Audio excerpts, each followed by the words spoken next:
श्री राधा माधव। और आज समझते हैं कि मन क्या है। मन, जैसे हम कहते हैं मन बहुत चंचल होता है, क्यों कहा जाता है ऐसे? मन का क्या संबंध है, अध्यात्म में इसका क्या महत्व है?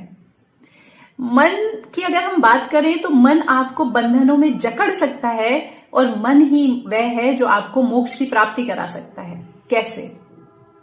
अगर विषयों में लगा, विषयों से मतलब है आपकी आसक्ति किस में है, किसी विषय में अगर आसक्ति है तो बंधन का कारण बनता है। कि हम विषयों में आसक्ति का अर्थ है कि हमें ये चाहिए, वो चाहिए, मुझे ये वाली कार चाहिए, वो वाला घर चाहिए, ऐसी नौकरी चाहिए, ऐसा पति चाहिए, ऐसी पत्नी चाहिए, ऐसी गर्लफ्रेंड चाहिए, ऐसा मेरा घर होना चाहिए, ऐसा मेरा रिश्तेदार होना चाहिए, ऐसा मेरा सोशल स्टेटस होना चाहिए। इस तरह की जो भी हमें लगता है कि हमारे ये सपने हैं, हमारी ये मनोकामनाएं हैं, विषयों में विषय कहा गया है इन सभी को। तो अगर विषयों में आसक्ति रहती है, मुझे ये मिल जाए, मुझे ये मिल जाए, मुझे ये मिल जाए, और जो जो मिलते चले जाता है उसकी क्षणिक सुख होता है, क्षणिक खुशी होती है। यानी कुछ समय के लिए तो बड़े खुश होंगे आप, लेकिन उसके बाद फिर जीवन वैसे ही हो जाएगा। क्या कोई ऐसी चीज है, कोई ऐसी नौकरी, कोई ऐसा सामान, या कोई ऐसी जगह, कोई ऐसा घर, कोई भी ऐसी चीज आपके जीवन में नहीं होगी जिसने आपको परमानेंट खुशी दी हो?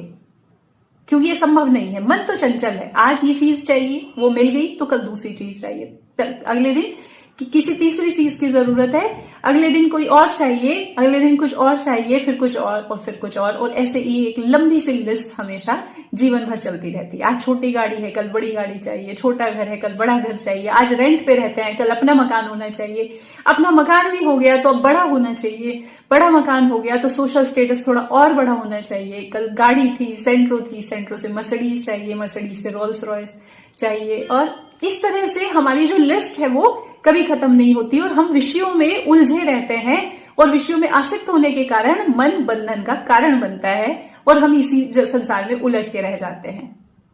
वहीं दूसरी तरफ अगर हम इसी मन को परमात्मा में लगा लेते हैं, भगवान में लगा लेते हैं, श्री हरि की भक्ति में लगा लेते हैं और श्री हरि की चरणों में, श्री हरि की भक्ति में अनुरक्त होने पर यही मन मोक्ष का कारण बनता है।